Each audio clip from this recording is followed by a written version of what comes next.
Hello everybody and welcome to the final third, and today we're going to be looking at the Match Week 24 Premier League games and we're going to be doing a review on the results. This week is another crazy week. The Premier League, you cannot predict the results of the scorelines and anything. It's just unbelievable.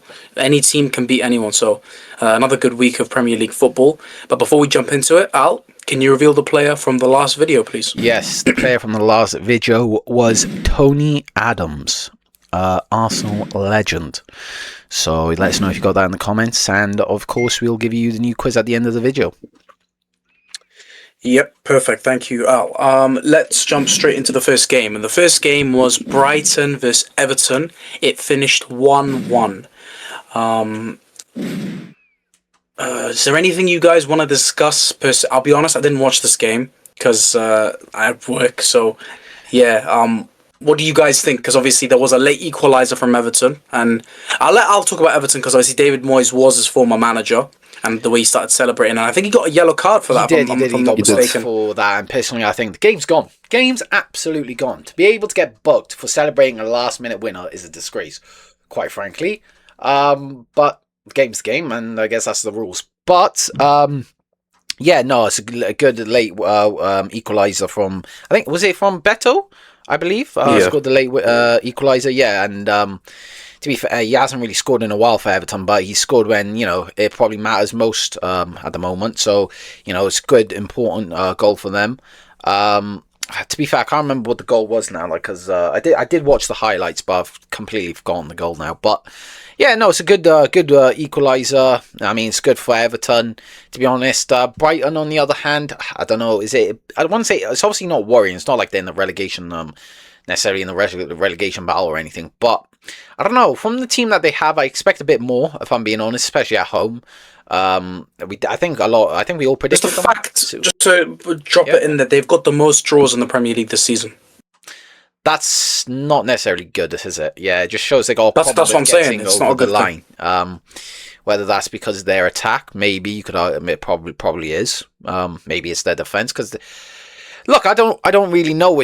They're such a balanced team, but at the same time, they're like very inconsistent. It's just they're a very weird team, if I'm being honest. I feel like they're just such a mid-table team, just a mid-table team, But pretty mid, really. That's all I can say. But it's just good equaliser for Everton. And again, game's gone. Shouldn't be getting booked for celebrating a last-minute equaliser, bro. Disgrace. But you know what the crazy thing is? Brighton are still above Tottenham, which is like, that just shows how bad Tottenham. We'll talk about Tottenham later, won't we? So. Is it impressive, to be honest? Yeah, it's not really impressive from Brighton. It just shows how poor Tottenham are, isn't it? Exactly, but is there? Let's talk a bit more about Brighton, I guess. Obviously, Al mentioned it a bit, or maybe we can discuss Everton. I mean, Everton, they're actually not that far off the top six all European spots. They're 2 points off 8th. They're 10th. They're on 34 points. They're doing well. Yeah. I can't lie. The 4th spot is starting to run away a little bit. It's between Chelsea, Liverpool, and United, really. Yeah. But Everton are currently 10th, and they are 2 points behind 8th, I believe. Yeah. 8th should get you Conference League, if I'm not mistaken, because of the Premier League is very likely to get the 5th spot for the Champions League football. So 2 spots for Europa League, and then another spot for the Conference League. So it will be from 1st to 8th for European spots, and Everton are still in the running for that. So it's not bad. What do we think about Everton? I think it's all right. I'll let Hassan talk because I've talked already. So yeah. Yeah, I think Everton are doing well, considering their circumstances. But I don't think, if you look at the league table and how many goals they've scored, they've only scored 26 goals, which is, quite bad. When you think about it, they're just averaging just above 1 per game. And you look at other teams in the table, like Bournemouth, Newcastle, they're all scoring like 33, 40 goals. Whereas Everton are still high 20s, which is not great.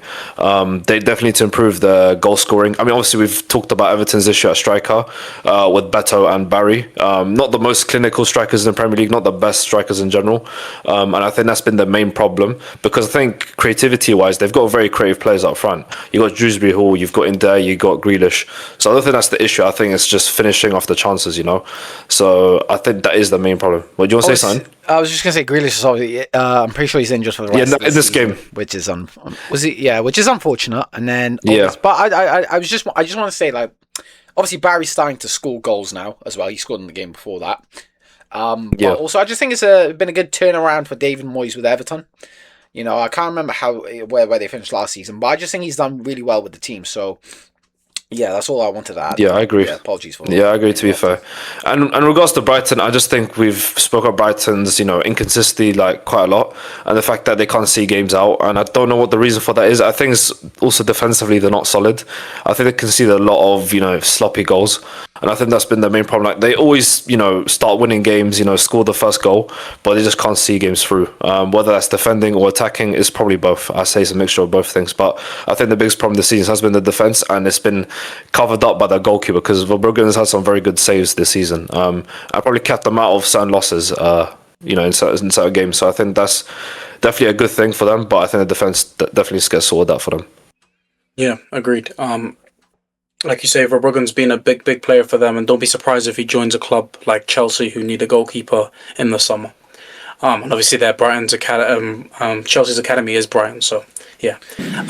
Let's go on to Leeds versus Arsenal. Arsenal with a very convincing, dominant 4-0 win away at Leeds. It's quite rare for teams to go and smash Leeds away from home, actually. So, yeah. I mean, it's funny you say that, because the last, the reverse fixture, Arsenal also won 5-0, I believe, or 5-1. No, but I mean at Leeds, at Allen Road. But it seems like Arsenal have no problem against Leeds, and they've smashed them again with 4-0. If I'm being honest, I don't think a lot of us were probably expecting that scoreline. I was expecting them to win, for sure, comfortably, but 4-0, Leeds have just, they've been playing really good recently, so I was expecting a bit more from them. So good on Arsenal, because obviously there's been a lot of talk around them and whether they're going to bottle the league or not. I mean, there's still 14 games to go, so they could easily still do it. But every time, me included, we put pressure on them or say that we think they're going to bottle the league, they come back with a massive win. And this is another moment where they've done it again, where they've come back against the critics to get another good win. Obviously, I think Saka didn't play this game. Noni Madueke was in instead. I mean, I think he pulled his hamstring in training. Yeah, he did in that warm up. Yeah, I saw that. So, but yeah, Noni Madueke came in and probably, no offense, but I think he probably made more of an impact than Saka probably would have. If I'm being honest, he got an assist and technically a goal. So yeah, I agree. I mean, output wise, I mean, Saka hasn't really done much, throughout the season. He is a great player, but I mean, Madueke, maybe he's fighting for that spot now. You never know. But obviously, it's only one game, so it's too early to say. But good for him. Gyökeres got his goal. You can see how relieved he was to get that. And good game for Arsenal. But I don't know. Yeah, it's just a good game. You can mention Leeds, I guess. Obviously, I don't know what you think. I think. As Ali said at the start, I was not expecting them to lose 4-0. We know Arsenal is a great team and probably one of the best teams in the world right now, if not the best. But to lose 4-0 is very unexpected. At home, especially Leeds, we know they've got a good atmosphere there. It's very hard to play at Ellen Road. And the form in general has been very good this season. So for them to lose in that fashion is very unexpected. And I don't think they had many chances, like no sniff whatsoever at a goal. So I feel like that's the most disappointing thing for them. Because I've seen Leeds play a good style of football, have had good chances on goal, but they look completely off it this game, and it's a bit unfortunate because I had a bit of promise for Leeds, as a team that's recently been promoted. We want to see teams that have been promoted to stay in Premier League, and it's looking like some of them will, but obviously most of them probably will go down. But I still think Leeds do have a good momentum going, and if they don't take this last two personally and just think of it, okay, it's Arsenal, they're the first in the league, then they could just try and win the other games and try and have a good season in the next 14 games. And realistically, Leeds' only problem or issue or potential issue is if West Ham pick up a lot of form. If they continue, I mean, even against Chelsea, they had a 2-0 lead, and just because of Chelsea's quality, they came back. We will discuss it later. But they are the only worry for potential staying in the league. If that makes sense. Yeah. I believe our next game, if you bear with me a second, is Wolves versus Bournemouth, a team who are already down probably, lost 2-0 at home in Wolves against Bournemouth, but you could say they're giving it a good fight, because they're playing quite well. Honestly, yeah. I feel really bad for Wolves in this game, if I'm being honest. I mean, look, can you say is it unlucky or is it just poor finishing? I mean, you could say it's a bit of both, really. But yeah, I mean, I don't think the scoreline really reflects how the game actually was, because the amount of chances Wolves had not to only equalise, but probably even like technically, kind of go win the game if they had gotten at least a first goal and then the second goal. Because the amount of chances they had, they could have scored like 2-3 goals. But again, is it the fact that they were unlucky? I mean, Petrovic made a really good save for their first chance, and then but then some of the other ones is just I don't know. Is it poor finishing again, or is it just really unlucky? But Wolves had many chances to get back into this game and probably even possibly win the game. They didn't take it, and I mean, this is the Premier League. When you don't take your chances, this is what can happen. And Bournemouth did take the chances, and I just wanted to mention quickly Krupi, because what a play and what a bloody goal he scored. Because what a finish, and he's coming out to be a very, very important player for Bournemouth, and don't be surprised if he goes on to move to a bigger club in the summer, because he is so good. Don't forget, he's only a teenager and he scored multiple worldies this season. So, yeah, as you say, a great player. And he's going to aim to break that most goals by a teenager in a season record. So, yeah, he's not far off it. I think Romelu Lukaku holds the record at the moment. So he's going to try and aim to break that. Yeah, and he's still got, 14 games to go. So, he's got plenty of time to break it. But let's discuss Wolves and, sort of what... I don't know. Like you say, the problem is for their finishing. I mean, they just brought in Adam Armstrong and Angel Gomez. Oh, I didn't even see I mean, realistically, they're already down. But can they give it a good fight, I guess? Yeah, they can try, definitely, but I do think that's their season over. I think it's already written in the stars that they're going to go down. But yeah, as you said, I think it's unfortunate for them to not, at least score a goal. But as you said, like as Ali said as well, they're just not being clinical enough for the chances. And in the Premier League, you got to take your chances. You can't just let other teams get with it. And they had many chances to score. Like Ali said, it might be a combination of a good goalkeeper performance and also the fact they can't really finish their chances. But I do think that's been Wolves' story of the season. Like they've fought really well in games, but they just can't get over the line and get the wins. I'm pretty sure there's something to do with the fact that they've, took the lead of a lot of games, but they just lose it like within the last minutes of the game. So yeah, I think that's the main issue for them. I don't know if it's like mentality thing or the heads drop or fitness thing, but there's definitely a problem there, and it's been happening since the start of the season. So I'm not really surprised about it, but unfortunate to them for not getting a result. And hopefully next game they could get a result, but it still looks like it will just be the same pattern. Yeah. Sorry. It's quite sad to see because, they're not actually that bad. And to be honest, throughout the whole season, they haven't actually played that bad, realistically. But their finishing has just been absolutely awful. They've only scored 15 goals this season, which, that's pretty much less. And defending about half a goal a game. Yeah. Do you know what I mean? Yeah. So, yeah, it's not good, to be honest. And obviously, they sold Strand Larsen as well, who, again, hasn't had a great season, right? But still, he's only scored one goal. How much did he go for? 43 million. Yeah, they made good money out of him, if I'm honest. That's mental. Yeah, that's a bargain. That's just. They've stolen Crystal Palace. That's a robbery for them. Because that's just mental. Honestly, but I think he's a player that could join Crystal Palace and do a very good job. Because again, Mateta's. I don't know what's gonna happen with Mateta. To be fair, let's discuss when we get to Crystal Palace. We'll discuss the situation with the strikers. So let's go on to the next game. My only thing is him going to a team that's already kind of free falling as well. Like it's just like where's he gonna find the confidence? We'll discuss it when we get to the Palace side of things. Don't worry about it. So actually, you're gonna be quite happy/sad. We're discussing West Ham. Why would I be happy?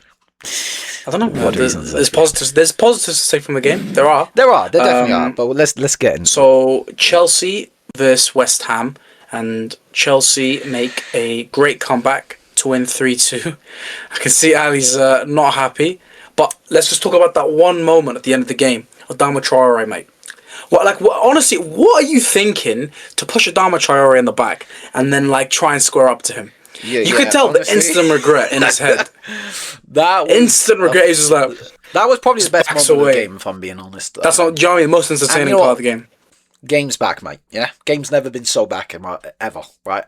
What a moment, eh? But, to be fair, I thought I was watching WWE for a second. To be honest, that's probably the best thing he did on his debut for West Ham. To be honest, was getting to that scrap. But he definitely left the mark on his debut. Yeah, that's for sure. They definitely busted on the scene. Maybe not the way we wanted, but to be honest, it still made me happy and put a smile on my face because I hate Kukurea and I think he's just so annoying. But anyway, that was a funny moment at the end. Funny and not funny because then Tadibo ended up getting straight red for violent misconduct, and so now he's gone for 3 games, which isn't ideal because he's our best centre back that we have. Just to mention, Disasi's actually official as we talk. He's just been announced. Has he actually? Right, that's good. Well, to be fair, he's that's good. Hopefully he can, So Chelsea beat you. They gave you a red card, but they also gave you a centre back. They've been kind. Yeah, exactly. Yeah. No. To be fair, let's talk about the game now for real. Look, first half, what a performance from us, if I'm being honest. Genuinely, I didn't know if I was watching West Ham or like fucking prime Barcelona, bro. What was going on? The passing was insane. The chances we were creating, bro, there was one moment, I sent it to the chat, but like, bro, literally, like, comes to like, I think, Somerville, flicks onto Bowen flicks it back to Somerville, like, with back heels, bro, it was mental. Anyway. And then second half, we become like West Bromwich. Let me finish. We were playing free-flowing enjoy the first half, bro. Literally. No, we're playing good free-flowing football, and to be honest, I can't blame the players for the second half. The only person that's at blame for the second half is Nuno, because the substitution he made. Because yes, we concede, go down to 2-1. Okay, but if I'm being honest, we were still, getting up there, getting into their final third. No pun intended. But we were getting, into the box. However, the second he made that substitution of bringing on Kilman, it isn't just the fact that he brought on Kilman. He changed the formation that was working, back to a formation that we've been using all season that has not given us any success in the 3-back. And we just completely capitulated. To be fair, we haven't really used the 3-back a lot, but like he came back to a formation that just hasn't worked right for us ever, right? And we just completely capitulated. And and then obviously he tries to recover it by now bringing on Wilson, which to be honest should have been the first substitution. Shouldn't have changed the formation. He should have just brought him on for Pablo, to freshen up things up front. But yeah, that mistake completely cost us the game. Again, you never know. Maybe he doesn't do that and we still probably lose the game. Because I do also want to give credit to Chelsea. And to be honest, I've been, giving a lot of praise to Rossini. I think he's a really good manager. And to be honest, I feel like Chelsea fans just didn't give him any hope when he came in. And I felt really bad for him. Because he's genuinely, first of all, he's a good guy. He's a good guy. And honestly, he's doing a really good job. I think he's won, 7 hours, 7 out of 8 or 6 out of 7 or something like that. So, yeah, he's only lost 1 game. Why? Like, they need to give him... No, don't do that. It had to be done. But on a real, we have to give him some credit because genuinely, he's come in and done a great job. Casemiro didn't. No one said anything. Just saying. Hear me out. He did for his son, though. That's a different reason. Let's talk about the game. Everything's been going against him, and he's only lost 1 game. And it was only just by 1 goal against Arsenal. So, like, you got to give him a lot of credit. But, I think Nuno threw the game for us personally. But, and then, obviously, Tadibo getting sent off is not ideal. But it's a good thing that we've just announced Disasi, like Carlos said. So, that's very important. But let's be honest. What options does Nuno have? Who else does he bring on? Wilson, like I just said. Not change the formation. Bring on Wilson for Pablo. Freshen up. But Wilson, you bring on Wilson. What impact does Wilson make? If your striker's not in the game anyway, why would you bring on a striker or a he's striker? trying to save the score, isn't it? He's trying to keep it 2-1. Wilson, did he not win the game for us in Tottenham? No, but that's not the point I'm making. Whoa, sometimes if you're not creating chances, what is the point in making a substitution? That's different. At this point, you're Stamford Bridge away, and he's trying to hold on to the score. I understand why he's done it in this specific game. Did you watch the game? Other games where you're playing Bournemouth? Yes, I watched the game. We were still getting up there before he decided to bring on Kilman. We were still. I think Chelsea was dominating a lot. You could see that Chelsea started to dominate. Bro, but thing is, like, if this was the first time in the season, I'd give it to him. But my point is, in that moment, you got to think about it. I saw a video talking about how the 2-0 scoreline is the most dangerous score in football. The next goal in the game the team that gets the next goal will have all the momentum. So they had already scored at that point, right? So I understand why Nuno had to, because they were gonna swamp you, because that's how it happens. That's what happens with the 2-0 scoreline. yeah. We saw with Man United against Fulham when they got that goal back. Again, we'll discuss this game later because obviously we haven't mentioned it yet. But how they started to dominate and then got their second goal. Does that make sense? Because they start to swamp you and keep you in your own half. That's how it happens, right? So you got to try and defend the lead you have and try and get a result from the game. So you understand why he made that, but like, you know what I mean? And there wasn't many more options he could really bring on. Let me cook a little. First things first, right? He's done this many times, and every single time we've lost the lead. So sometimes you just got to have a bit of balls, all right? And just go. I don't think it's the idea. Hear me out. I think it's the personnel. No, first of all, yes, agreed. If he's bringing on fucking, like, let's say, a good centre back, not fucking Kilman. Look, I'm not gonna lie. I know Kilman might. Honestly, Kilman's not at fault for this. It's the decision from the manager. First things first, right? Sometimes the best form of defense is attack. If you go on and try to if you know you're gonna get swamped, if you know you're gonna concede, why not just have some balls and go fuck it? Let's try and score a third. If I bring on some attacking options, which he does have. Don't say he does. He has. First of all, we just signed a dumb try. Second of all, we got Wilson, who's a better striker than the two that were already on, right? And has clutched up in moment like against. I think Castellanos was good though. I think he was good. By the way, I'm not having to go at the strikers. I'm just saying we had a better striker on the bench. You can bring on a bit of freshness. Go for maybe a third. Look, let's be honest. We all know we're already gonna get swamped. So you're better off. Best form of defense is attack, and maybe go for a third and kind of settle it down again. But no, if you're going to bring on a defense, let the pressure come to you. Of course, you're going to concede goals. Of course, there's no stopping it. Especially when we don't have a good enough defense, we don't have a good defensive option to bring on. If he's bringing on a good centre back, by the way, I'd had no problem. The problem is you're bringing on Kilman. What's he going to do? It just makes things worse. Mind you, we're probably defending better with a fullback. But there you go. That's what I want to say. In my opinion, though, like, what was I going to say? Like, it's not like the fact that, like, I think if Nuno got a result, you would be saying, oh, Nuno's done a masterclass. And he's done it so many times, and we haven't.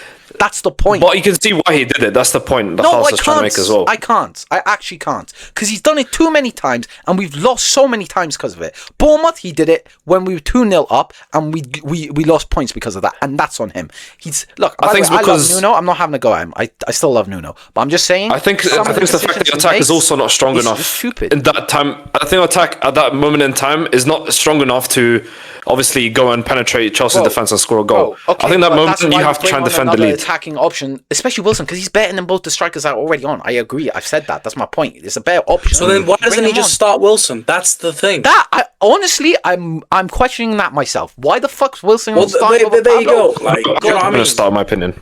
But honestly, I'm Wilson, telling you now, what I mean? It's not a problem with him and Wilson. It's to do with the club and money, because the way his contract's been set up, it's to do that. And I 100% know it, because I know these owners, they're cunts. And that's something else I wanted to say. Fuck these owners. I hope they go to the rotten fucking hell, because the fact that they've waited until hours left of the deadline day to make a fucking centre-back signing when our centre-back just got fucking sent off is a disgrace. And that's it. I'm not having anything else. And again, look, I love Nuno, but he has, I think he's lost us the game there, personally. But whatever. It is what it is.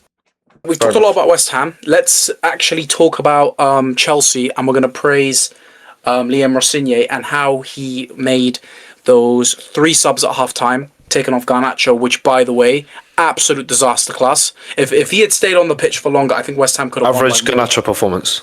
Yeah, well, he was awful. There was a sequence where he gave the ball away 3 times, and Wan-Bissaka was having a field day against him. Or are they on the same side? I believe they're on the same side. Yeah, yeah, they are. He's having a field day. He had the 2 assists as well. Wan-Bissaka, 2 assists. Do you see what I mean? Yeah, he made Wan-Bissaka look like prime Trent. You know what I mean? Yeah. But again, Garnacho got subbed off, Hato got subbed off, and Badiashile got subbed off. He was trying to do rotation because they had a lot of games, and they played Champions League midweek too.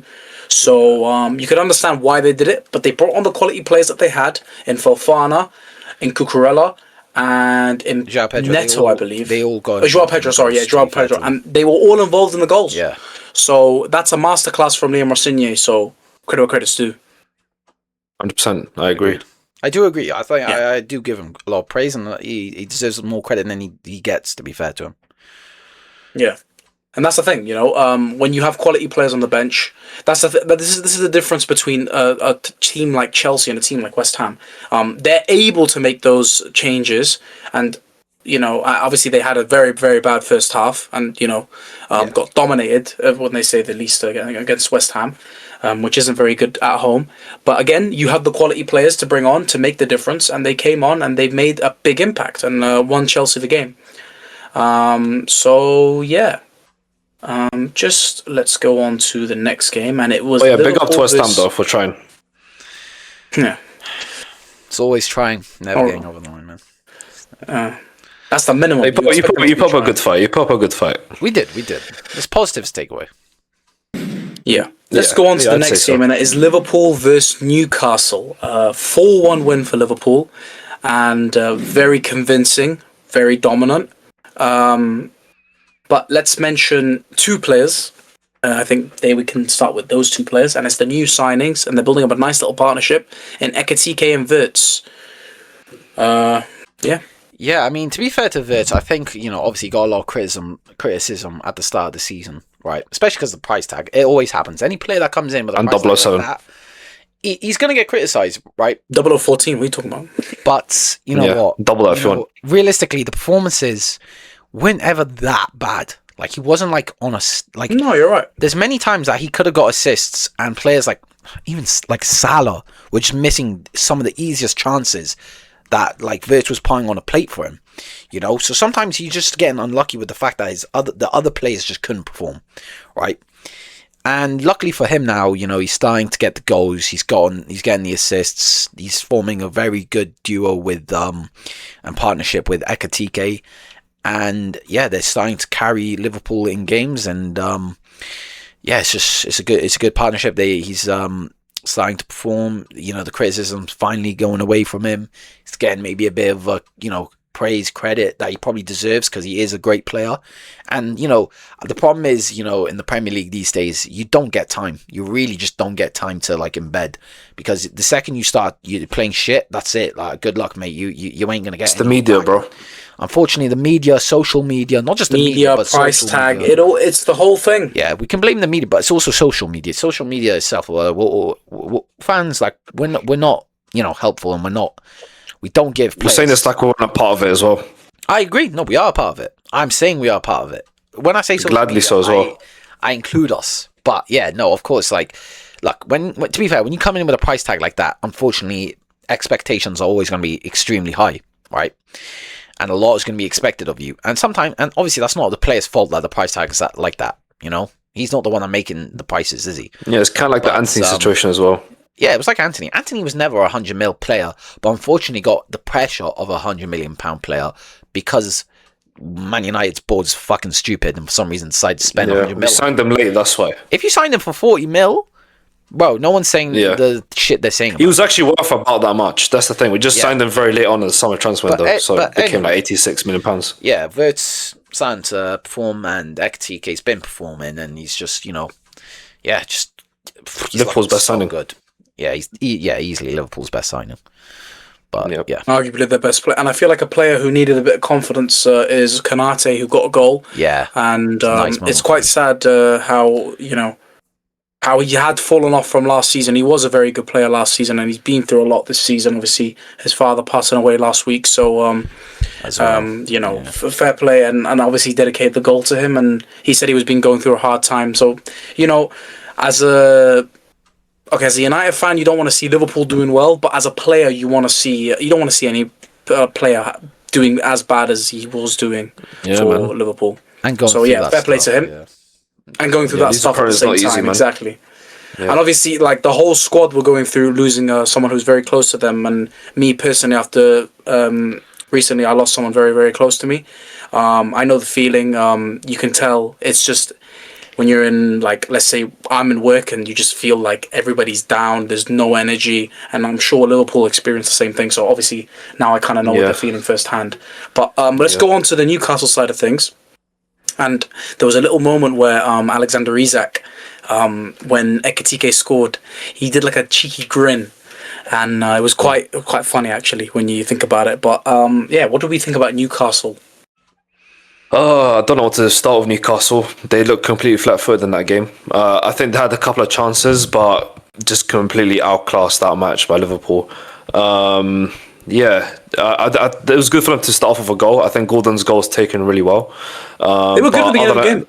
Yeah, I'd say at the beginning they were really good, but they just fell off. I don't know what it is about Newcastle. It could be the squad depth. It could be something to do with just the players in general. As I said about Eddie Howe, I don't think he's getting the most out of this team.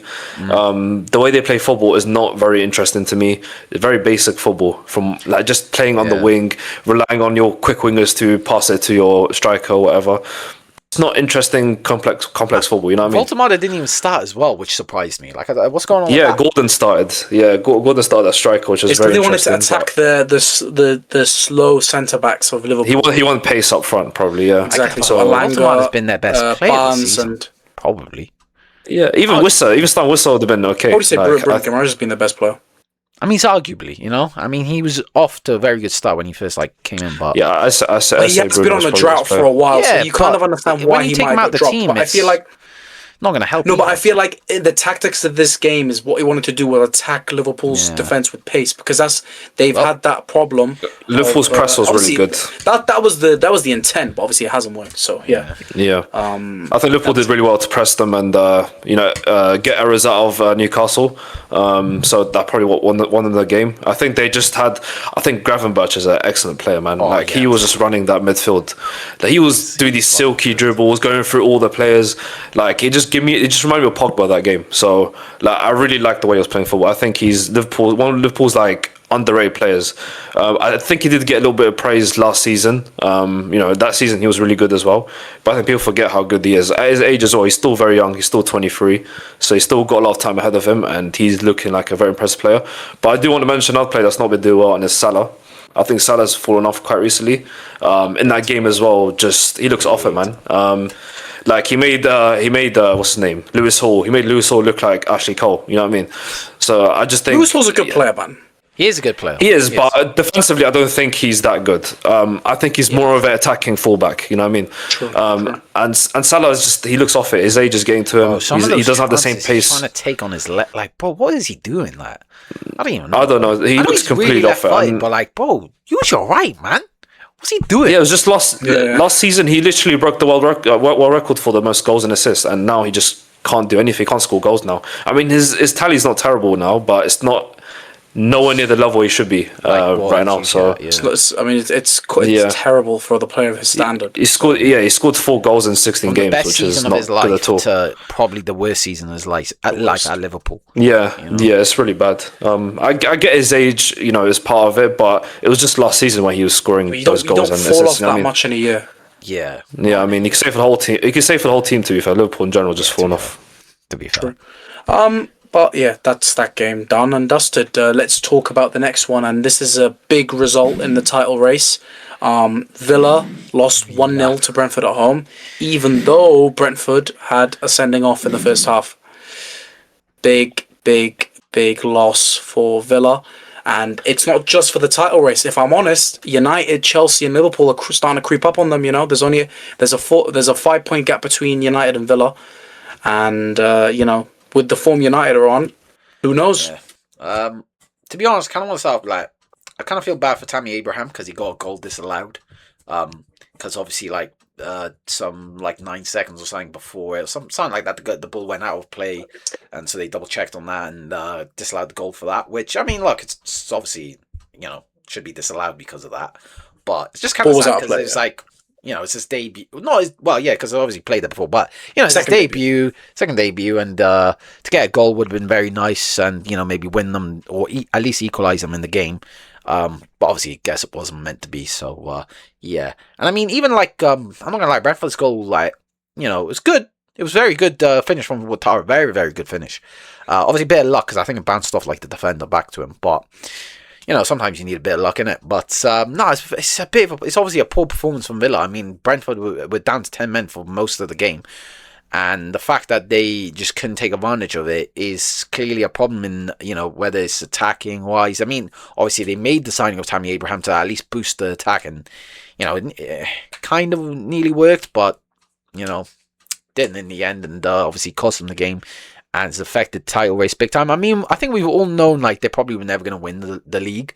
But it was nice to see them, and they still are, but making, a good fight in the title race, or at least making there be a title race between more than just two clubs, But again, there's still time. It's only, I mean, Man City are they're strongly in top four, so as well, but it's still good for them. Exactly. So especially with how the season started off. Exactly. So it's not the end. They of are the strongly world, in top four, but let's like I was mentioning earlier, the teams are starting to creep up on them. Chelsea, Liverpool, and United, they're starting to get in their groove. I mean, United and Chelsea have won 3 games in a row in the Prem. Liverpool, we know how good they are with their quality. I mean, if Villa keep on, falling off, because remember this happened with Nottingham Forest last season as well, where they were in the top 4 for such a long time, but then they just fell off. I think Villa just a bit with better. The teams of the quality of teams that they are behind them, and the players they have, and the consistency they're starting to build up, they have to be careful. That's one thing I'll mention. They do have to be careful, but I do think Villa, like you try and mention Nottingham Forest, but Villa are a better squad. They do have a bit more depth, I think, personally. I just think they are a better squad, and they got a better manager, a way better manager. And we're talking about Unai Emery. No, I agree. I agree, but again, I don't think that. Look, maybe they might, but I personally think they'll stay in top 4 and get top 4.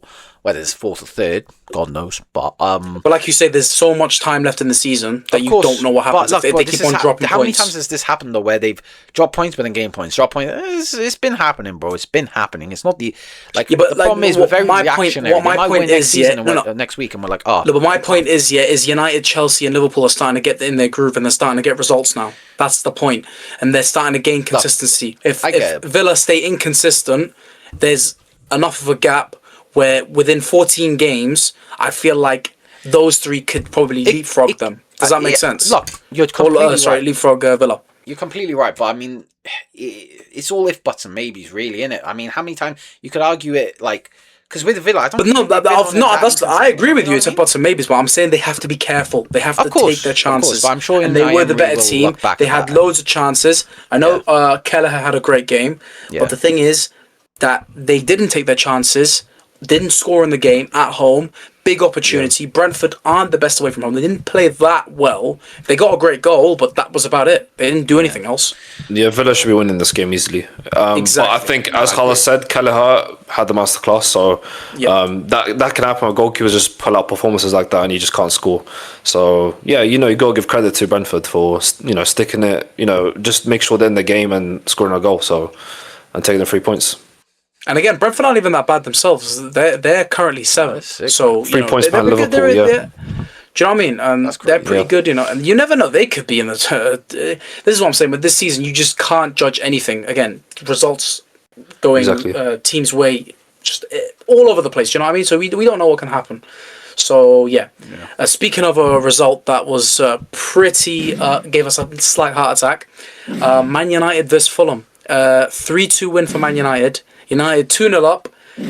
Fulham bring it back to 2-2. Sesko gets a late winner to make it 3-2. What a game. Yeah. I mean, what a game, man. Yeah, what a game, yeah.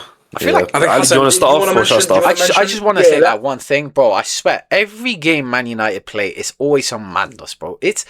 I know. Every time I'm watching Man United...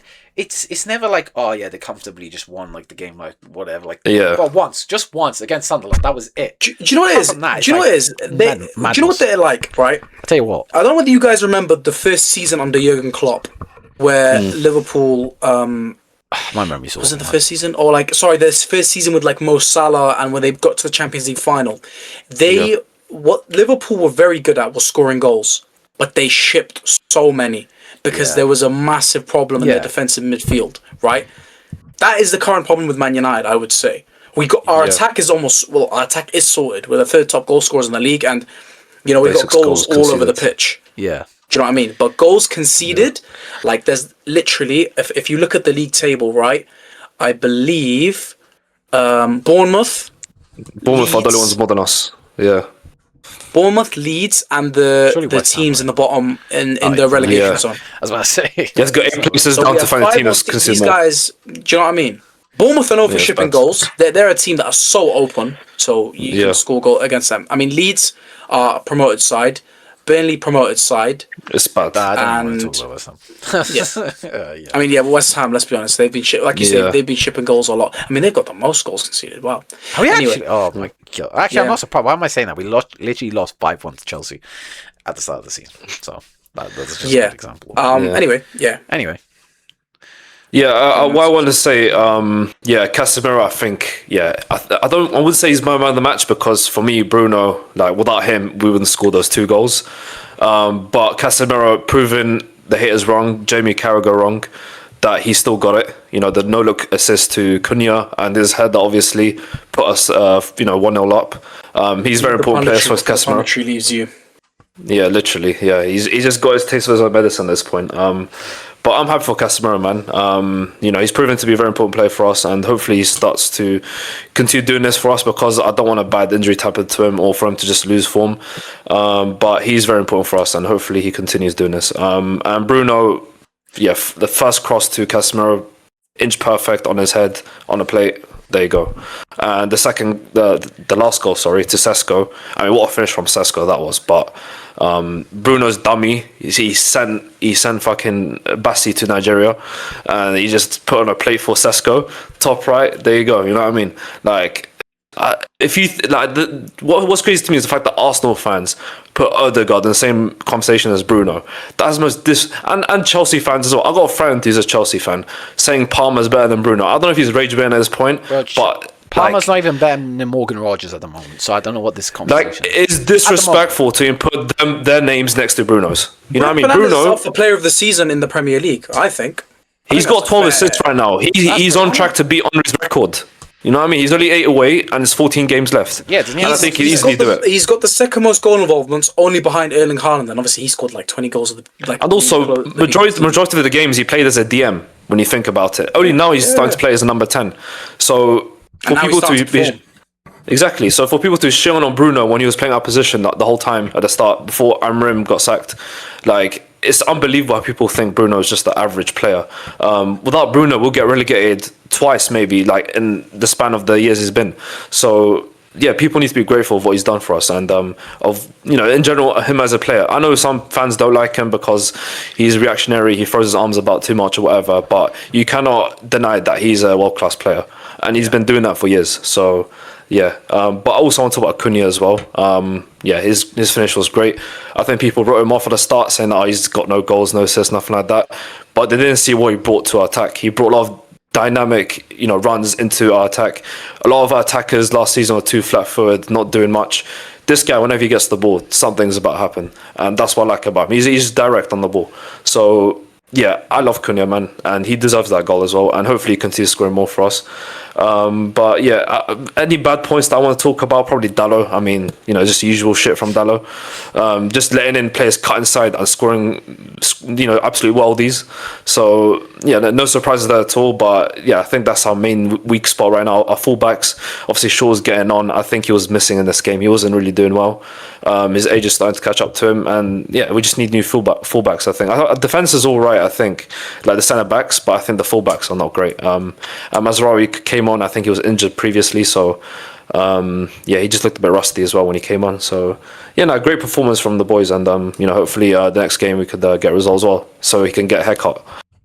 United strength. Yeah, only 2 more games, Tottenham and West Ham.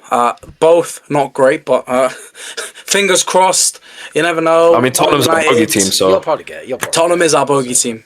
I honestly have a feeling West Ham will get a result against us because we're playing at the London Stadium, so I don't even know.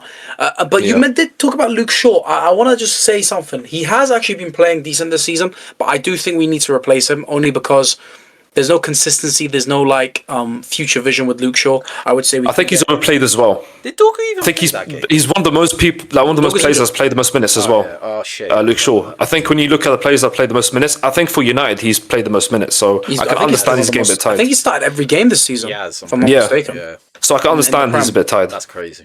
No, 100%. And to be fair, you can't put all the pressure on a guy with with all the respect, who's got breadsticks for hamstrings. Do you know what I mean? So, yeah, And a broken leg as well. for staying fit for this long.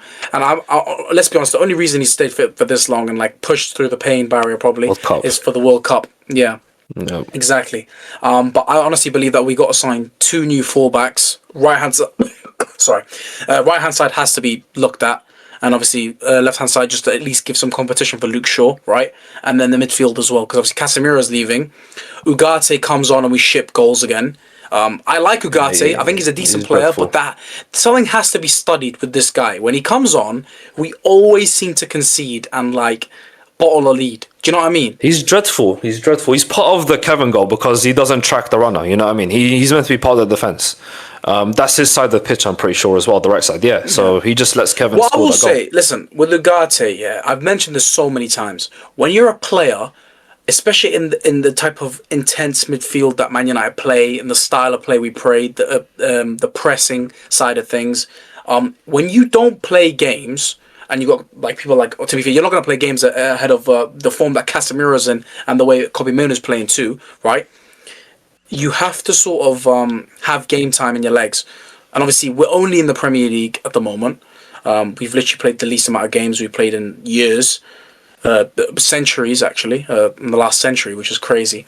The crazy thing is, yeah, if you get a bit of game time in your legs, let's say in cup games, in Champions League / Europa League / whatever European games, then I think you'd see a bit more of a better side of Ugarte. I feel he'll be a bit more impactful because he'll have a bit of game time in his legs. But obviously now he doesn't. So I think he's too defensive minded.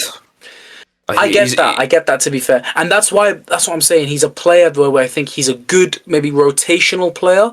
Yeah. But when you have to take off Casemiro, the fall off from Casemiro to Ugarte is crazy. Yeah, we lost nearly lost the game because of Casemiro going off the pitch. Yeah, exactly. I think so. That's what I'm saying. That was our main reason for that. The 2 positions we got, I think we have to buy 2 new midfielders because obviously Casemiro's leaving, and we already needed another midfielder and fullbacks as well. Yeah. And fullbacks. Those are the positions I'd look at in the summer. I think Ahmad as well. You got to mention Ahmad. He worked really hard that game as well. Didn't score or assist, but Ahmad helped out a lot.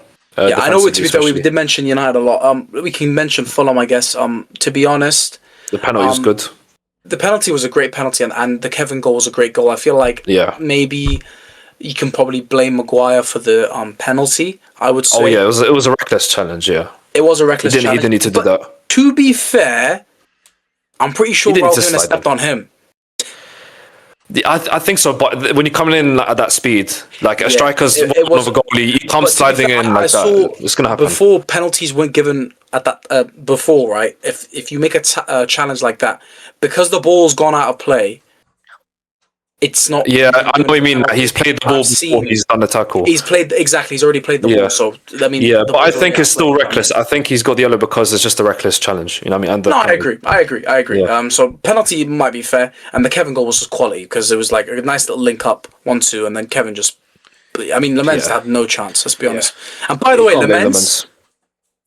I know he's conceded loads of goals this season, but most of them, I mean, none of them are his fault, really. But it's the same like Ariel. There's nothing he can do. I swear to God, bro. These 2 are just unlucky that the teams are conceding goals, and it's not even their fault. It's really. He's still got 8.2 rated, even though he conceded 2 goals. You know what I mean? So it's not down to him. You know what I mean? He made a great save in the first half. Oh yeah, easily. It was like a point blank save. And the thing is with Lamens, you know what the good thing about United is now? We don't have the issue with goalkeepers. So like last season, it was always the goalkeeper's done this, the goalkeeper's done that. Onana's done a mistake. We don't talk about goalkeepers anymore. Lamens is so secure at the moment. Do you know what I mean? And he's just like as young brings age a calmness to the defense. I mean, even though we're not great in defense. Literally. We bought him for 23 years old, and for like £18 million. Bargain, absolute bargain. Yeah. And he's got many years ahead of him. The bargain of the summer, I think. Yeah, I agree because he solved one of our biggest problems in the team. So do you know what I mean? Yeah, I agree. 100%. And it was between him and Martinez. Obviously, Martinez would have been a great signing as well, but he's more reckless, if that makes sense. And he's, do you know what I mean? He'd probably get a sending off. Lamens is more for the future as well. And that's the thing. Lamens is more for the future, and he's more calm, and he's not likely to get into those reckless red cards. Do you know what I mean? Yeah. Yeah, But let's move on. We've talked about this game for a long while. Yeah. I'm so sorry, Yeah. but we are United fans, so we got a bit excited.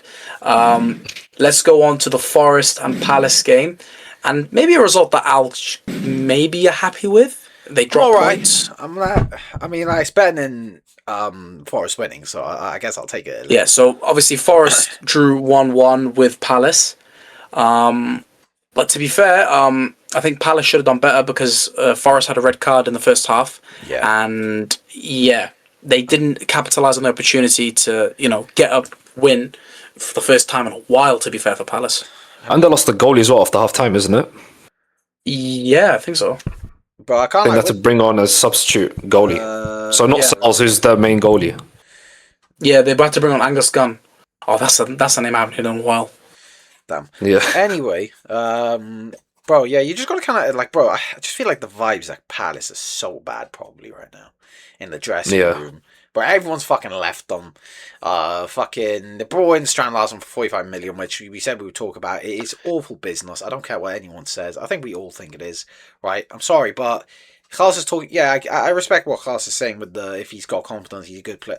But where's he going to find confidence in this team that's free falling, bro? It's just not going to happen, bro. And I'm sorry, he's just not going to find any form, right? If he does, I hold up my hand and I'll say I'm sorry.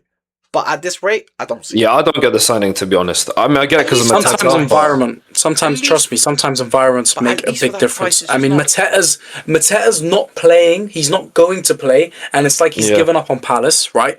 So they needed to buy a striker. Okay. Listen, maybe not. Also, strikers doing this to the clubs. Yeah, it's strange. Isaac, Vissar, and you got like him. A lot of players are doing it now. A lot of players are really forced to weird. lose by just not coming into training and all. That's the thing. Strikers, they have big egos. Why? Because they score the goals. They know how important they are to the team. They have big egos. They think they can get acting like the Haaland or Mbappe. You know what I mean? Like literally. But that's because they just know how important they are to their team, so they know how much power they have and hold. And I mean that's why I'm not surprised that Mateta is doing this. And like you say, all the time it's strikers usually. Yeah, I'm not surprised, bro, because they usually, if they're the ones scoring the goals, of course they're gonna hold all the power. You can blame Michael Owen for saying strikers win your games. Yeah, or score your goals or whatever his stupid saying is. Look, if he was signed for like 20 mil, I would have been like, you know what, that's not that bad. But it's the fact he was 45. He's just not a 45 million pound striker. Never. The market is in a bad state. Honestly, never has been, never will be. End of conversation, right? Hopefully he does well for them. Hopefully, but we'll see, right? Obviously, I don't know what's going on with Mateta now because he failed his medical, so that's he's going to be excluded from the squad. He's not going to be part of it, probably. Glasnow's going to leave in the summer. God knows who they're going to replace him with. Hopefully, the next guy does well. But personally, I just think Crystal Palace will just return to being a mid-table team because that's what they were before. It could be a Brentford situation, though. Could be. Like they've lost their good players, they've lost their manager, but they still can recover and. I mean, let's be fair. I don't think they finished like where did Brentford finish last season? Like before all that started happening, like you know what I mean. Also, that wasn't like within the season. That was in the summer. We're talking about within the season. They lost. Oh yeah, no, of course, yeah. This is bad. Yeah, you know what I mean. And all of it's coming out within the season, bro. If it happens in the summer, that doesn't matter. You have time to replace. You have time to sort it out. But they have had no time to sort it out, really. Yeah, January. But this is going on during the season. Yeah, definitely going to impact them as well during games. And unfortunately, that will affect the results. At least for Brentford. They all happened in the summer, meaning it wouldn't affect any results. They've replaced everyone perfectly and in time. And that's why they're finding success. But personally, I don't think Palace will. And I think they'll keep free falling. Whether they get relegated, I don't think they will. I think they will survive just because of the form from the beginning of the season. But it's not looking good. And to be honest, I think they'll either return to a mid-table team or start to fight in the relegation battles and possibly get relegated. So... yeah, all hindsight, really, isn't it? Yeah, but again, you gotta give credit to Forest and how they held on and got that result. To be honest, I know it's at home, but again, for a whole half to be with a man down is very impressive to sort of, and a different keeper. Yeah, respect to them. So you gotta give them a bit of respect. Let's go on to the next game. Give me 1 sec. Let me pull it up. And it was, on paper, the game of the weekend, Tottenham versus Man City. And Man City's bogey team does it again. They get a 2-2 draw against Man City. And they always seem to get results against City as well. Let's discuss the Man City side of things first. What do you guys think about that? I think I spoke a lot about the last game, so if Hassan wants to start, I'll give it to him because I think I spoke a lot. Well, I will say about City, I think they started off really well first half. It was just City dominant. But I think it was just the game in general. The nature of the game was really weird. I think even the commentators mentioned it. It was very slow, very like low intensity game. And I didn't know what I was watching, to be honest. It felt like I was watching under 21 game, you know what I mean? So yeah, it was just a bit of a weird game to watch, but I do have to credit Shirky. I think Shirky was on fire during the first half. I think he got a bit of an injury scare though. I think he got involved in a tackle, and I thought he was going to get like taken off and replaced by someone else. I think it was by Tijani Reinders. I think he eventually came on, but Shirky for the first goal, a nice goal from him. But I do think that's on Dragusin. Not closing down his attacker, just letting him shoot. So yeah, but I do think Shirky took the goal very well, and he's been City's most informed player right now, I'd say.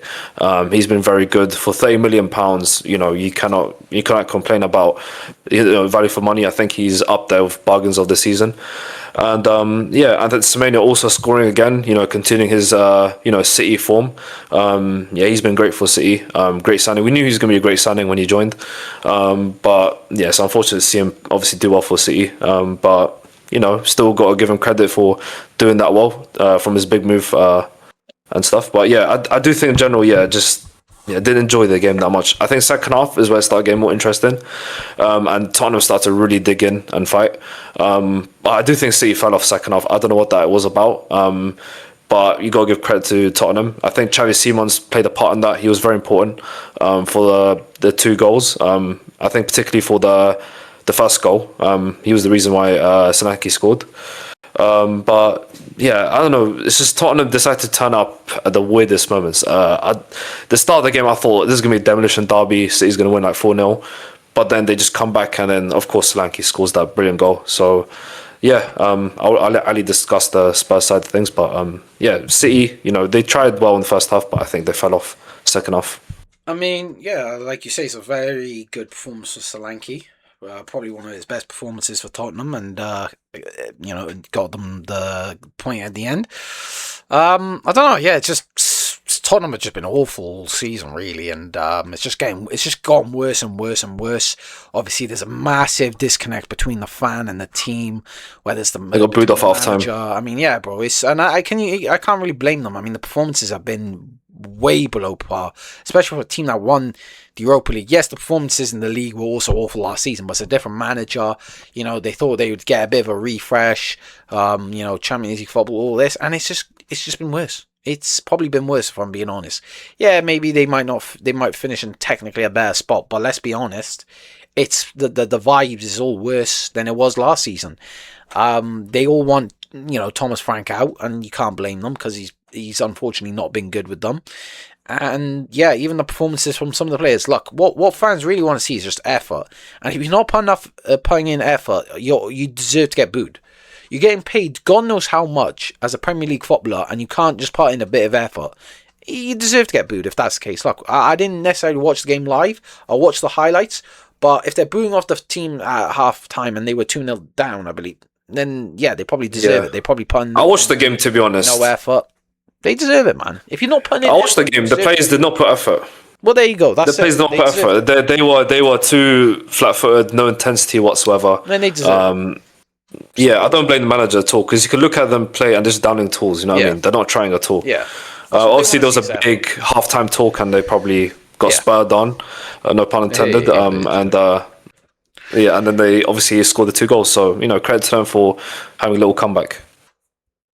Yeah, fair play. It was a good game, I guess. By scoreline, they made it an interesting game. And a lot of the big games are very high scoring, like we saw Man United vs Arsenal finished 3-2. That's the most recent one I can think of, really.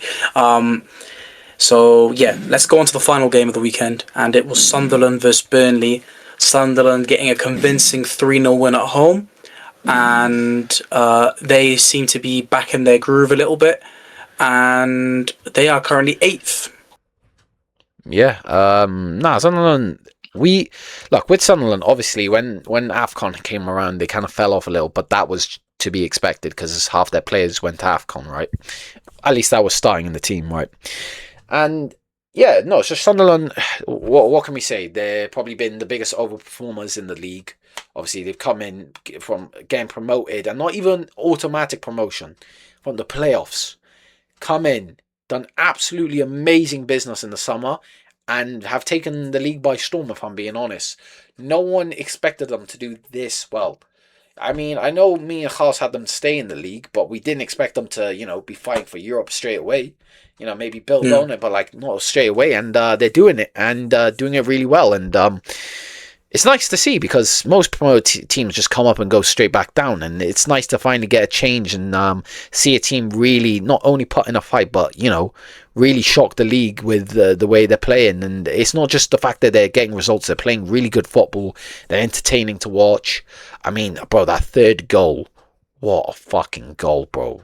Barring in and everything from outside the box, bro. Just beautiful, right?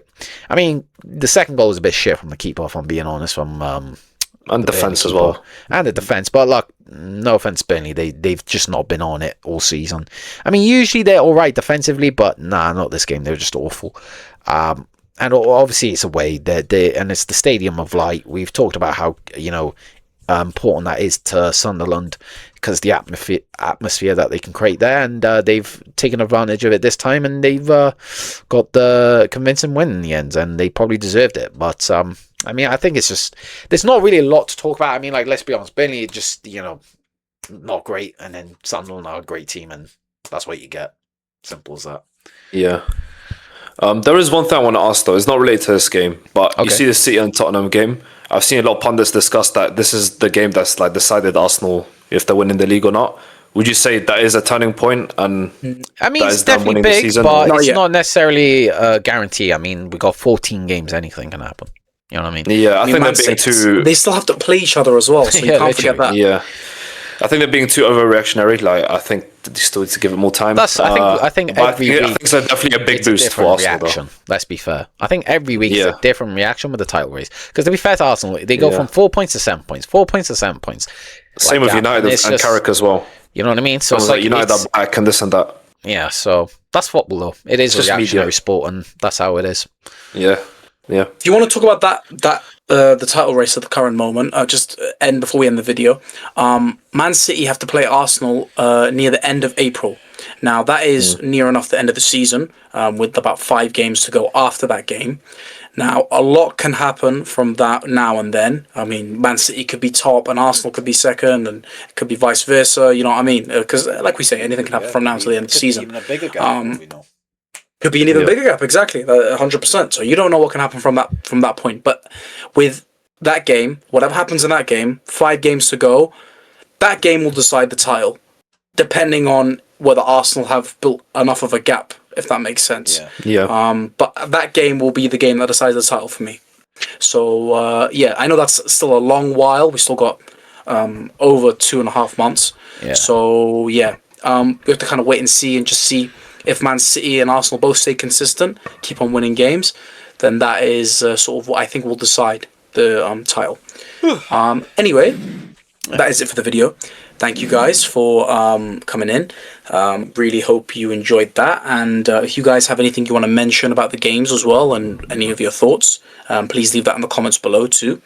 But before we end, Al, do you want to give us the player for this video? Of course, before not the player, the quiz, sorry. Before I do that, the leaderboard. Oh, leaderboard, of course, yeah. Yeah. So, boom. Now I'll give you the quiz, okay? Alright, the first fact is he earned over 75 international caps for England, but never scored a goal at a major international tournament. The second fact, before becoming a star at Liverpool, he played in the English lower divisions after being signed directly from a Jamaican club. Third fact, he won the PFA Players Player of the Year award twice while playing as a winger in the late 1980s. Fourth fact, he was a key part of Liverpool's dominant side that won multiple First Division titles before the Premier League era. And for the fifth and final fact, famous for his pace, dribbling and left foot, he later transitioned into a central midfield role as he aged. So let us know if you know who that is in the comments down below, and of course at the beginning of the next video, we will reveal him. Thank you for that. I'll really appreciate it. Like we said, thank you guys for coming in. If you guys have any suggestions for the midweek video, we will. I think we have a slot for a type of video we can do. Sort of up to us what we really want to do. But yeah, thank you guys for coming in. Please leave a like, subscribe, turn on your notification bell so you get notified when we upload videos, and we'll see you on the next one. Take care, guys.